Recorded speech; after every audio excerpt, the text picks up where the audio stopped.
Hello to everybody and कैसे हैं आप लोग। मैं Gaurav Tyagi, NEET career counsellor, medical counsellor. लगभग 12-13 सालों से मेडिकल काउंसलिंग करता आ रहा हूं और लगभग 2017 से पहला मेरा यूट्यूब चैनल था जिसमें मैं काउंसलिंग देता आ रहा था 2016 के एंड से। और लगभग अभी तक कोशिश पूरी की है मैंने कि मैं आप लोगों को सही सलाह दूं, सही डायरेक्शन दिखाऊं, सही रणनीति बताऊं। नीट यूजी यानी कि MBBS का एग्ज़ामिनेशन, जिसका इंतज़ार सबसे ज़्यादा बच्चे इंतज़ार करते हैं और पेरेंट्स भी कि कब ये एग्ज़ाम आएगा, क्योंकि ये डॉक्टर बनने की एक पहली सीढ़ी कहलाती है। ये मेरा पहला वीडियो है 2020 के लिए, जो कि एग्ज़ाम से पूरे 1 महीने पहले है। एग्ज़ाम 26 जुलाई को होना है, जो कि निर्धारित तारीख तय कर दी गई है 26 जुलाई 2020। कोरोना के चलते हुए बहुत बच्चे और बहुत अभिभावक इस बात की डिमांड कर रहे हैं कि इसे और डिले कर दिया जाए, थोड़ा और पोस्टपोन किया जाए, कि जिसकी वजह से उन्हें आने जाने में और अब कुछ भी कॉम्प्रोमाइज़ ना करना पड़े और कम से कम हेल्थ के संदर्भ में वो सेफ़ रहें। क्योंकि कोरोना जिस तेज़ी से बढ़ रहा है उस तेज़ी से 26 तारीख को एग्ज़ाम होना बहुत डिफ़िकल्ट है, लेकिन इसके ऊपर अभी तक किसी भी तरह की आधारित सूचना कहीं से भी नहीं आई है। एज़ ऑफ़ नाउ अभी तक कोई उम्मीद नहीं है कि डेट्स चेंज होंगी। CBSE के और 12th और 10th और ICSE के 12th के एग्ज़ाम्स रद्द कर दिए गए हैं। जैसा कि आपको पता होगा, 2 दिन पहले सुप्रीम कोर्ट ने ये नतीजा सुनाया। ये उम्मीद की जा रही थी कि उसी दिन मिनिस्ट्री कोई डिसीज़न लेगी कि JEE और नीट को भी पोस्टपोन कर दिया जाए, लेकिन ऐसा नहीं हुआ। और उसके एक दिन बाद जी न्यूज़ के एक मशहूर शो DNA में हमारे MHRD मिनिस्टर आए थे लाइव। उन्होंने ये बात कही कि वो पूरी कोशिश करेंगे कि 26 जुलाई को ही इम्तिहान हो नीट के, वो डेट्स चेंज नहीं हो। अगर हालात ज़्यादा ख़राब होते हैं या कोई दिक्कतें होती हैं तो उसके तहत ही डिसाइड किया जाएगा कि रुका जाए या सेम डेट पे एग्ज़ाम लिया जाए। ऐसे चांसेस हैं। तो हमें फ़िलहाल तैयारी 26 तारीख के हिसाब से ही करके चलनी है। 26 तारीख को ही एग्ज़ाम होगा। मैं हर हफ्ते 2 वीडियो शेयर किया करूँगा, जिसमें मैं प्रॉपर डिटेल बताया करूँगा आपको काउंसलिंग कैसे होती है, क्या क्या चीज़ों का ध्यान रखना चाहिए, क्या क्या इस हफ्ते की 2 इम्पॉर्टेंट खबरें क्या क्या हैं जिन पे हमें ध्यान देना चाहिए। एक, विदेशों में जो सेंटर्स की बात हो रही है, विदेशों में सेंटर इस बार नीट के नहीं होंगे, ये भी लगभग तय हो चुका है। क्योंकि रीज़न क्या है कि ट्रैवलिंग इश्यूज़ हैं, बहुत तरह की दिक्कतें हैं, बहुत सारे बाहर के बच्चे हैं जो कि यहाँ नहीं आ सकते हैं लेने के लिए। तो जो सेंटर्स हैं वो इंडिया में ही सेंटर्स रहेंगे, बाहर के जो सेंटर्स हैं उन्हें अवॉइड किया जाएगा। ये नीट यूजी की मेन इंपॉर्टेंट न्यूज़ थी। अब आ जाते हैं कि इस बार और अगली बार में क्या अंतर था। अगर आप देखेंगे, अगर आप ग्रेजुअली देखें, 2016 में पहली बार नीट हुआ था। 2016 से और अब तक अगर आप कैलकुलेट करें तो कट ऑफ रेंज कहीं ना कहीं बढ़ता ही जा रहा है। 2016 में 668 मार्क्स पे टॉप रैंकर्स थे, जो टॉप 10 रैंकर थे, और 2017 में 686 पे थे, 2018 में 680 पे थे और 2019 में 691 पे थे। और इस साल काफ़ी ज़्यादा वक्त मिल गया है बच्चों को पढ़ने का, रिवीजन करने का, तो कट ऑफ ऑब्वियसली बहुत हाई होने के चांसेस हैं। हो सकता है कोविड के चलते अगर 26 तारीख को ही एग्ज़ाम होता है तो बहुत कम बच्चे ऐसे होंगे जो अपेयर करेंगे। अगर वो कम बच्चे ही उसमें अपेयर करते हैं तो फिर कट ऑफ कहीं ना कहीं और मैटर करेगा। चांसेस ज़रूर बढ़ेंगे, लेकिन प्राइवेट कॉलेजेस के संदर्भ में बढ़ेंगे। गवर्नमेंट कॉलेज का कट ऑफ लगभग अपर साइडेड ही रहेगा। तो उम्मीद ये है कि कितने मार्क्स आपको लाने चाहिए जिसके लिए आप सेफ़ हों। अगर आप मेरे हिसाब से बात करते हैं और मैं अपनी सोच से अगर आपको मैं बताऊं, 2016 में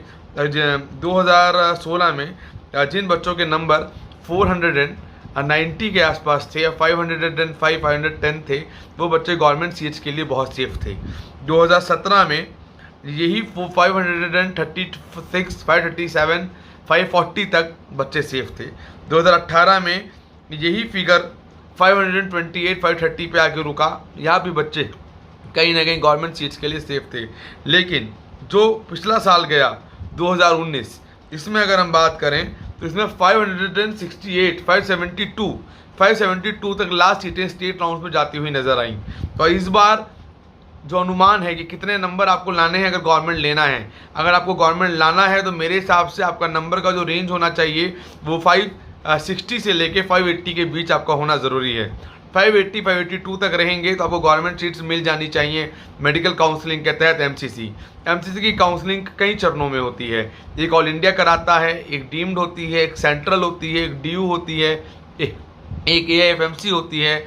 इसी के साथ साथ बहुत सारे स्टेट्स अपने अपने कराते हैं। काफ़ी स्टेट हैं जो कि ओपन है। स्ट्रे वैकेंसी राउंड एक वैकेंट राउंड होता है जिसमें कई बार ठीक ठाक बच्चों को भी सीट्स मिल जाती है, लेकिन वहाँ तक पहुँच पाना बहुत टफ और बहुत कठिन हो जाता है कई बार। ये कुछ चीज़ें हैं जिसको आपको समझना पड़ता है काउंसलिंग में और आपको फॉलो करके चलना पड़ता है। ये आपको कहीं ना कहीं फ़ायदा देगा। तो एक्सपेक्टेड जो स्कोर है हमारा वो 560 से 580 होना चाहिए अगर हम गवर्नमेंट कॉलेज लेना चाहते हैं।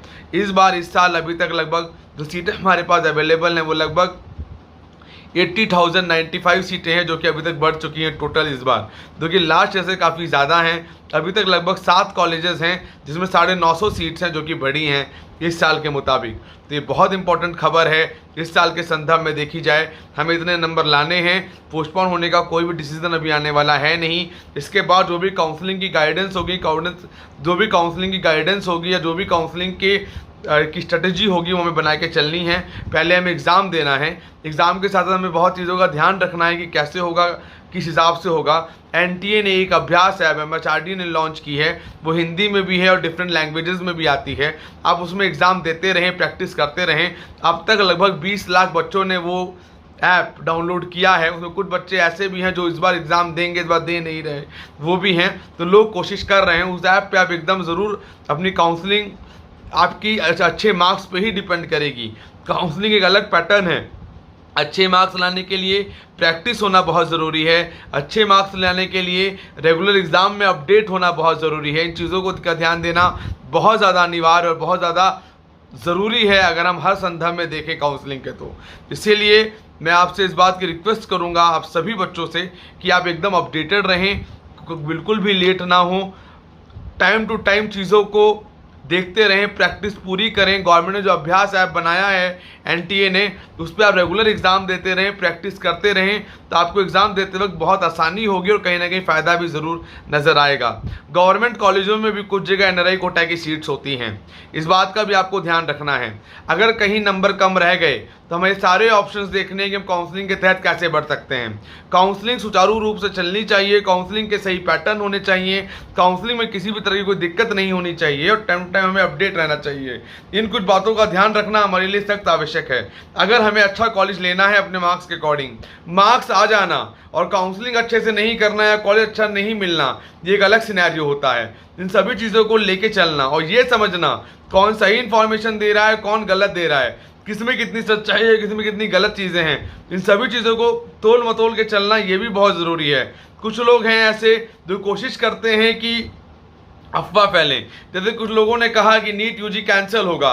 कैंसिल होने की कोई भी खबर कहीं से कहीं तक नहीं है और कैंसिल किसी भी हालत में नहीं होगा। नीट का एग्ज़ाम होगा अवश्य, 26 जुलाई को नहीं होगा, थोड़ा डिले होगा, लेकिन होगा ज़रूर। लेकिन अगर हम आज की तारीख की बात करें तो आज पूरी उम्मीद की जाती है कि एग्ज़ाम होगा और अपने सही टाइम पे जो वक्त निर्धारित किया गया है 26 जुलाई, उसके तहत होगा।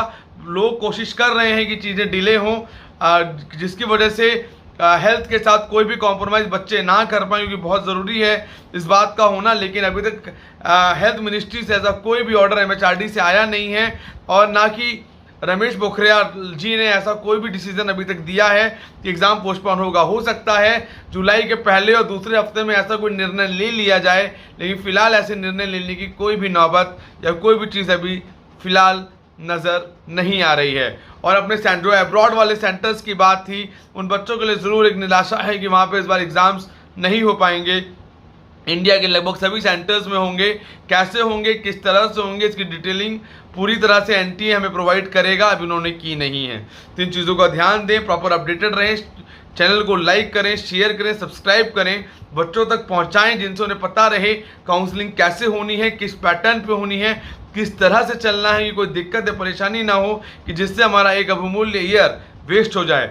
बहुत सारे ऑप्शंस होते हैं, अगर नंबर ख़राब भी आते हैं तो बहुत सारे ऑप्शंस होते हैं कि सीट्स ली जा सकती हैं और काउंसलिंग के माध्यम से ही ली जा सकती हैं। बस सही वक्त पे अटेंटिव होना, सही वक्त पे एक्टिव होना, वो कहीं ना कहीं बहुत ज़रूरी और अनिवार्य होता है। So bye bye. Take care and have a good day ahead. मैं अगले हफ्ते ज़रूर मिलूंगा मोर इन्फॉर्मेशन के साथ, जो भी न्यूज़ेस होंगे उनको रेगुलर अपडेट करते हुए आपको मैं ज़रूर मिलूंगा। So bye bye, take care and have a good day ahead.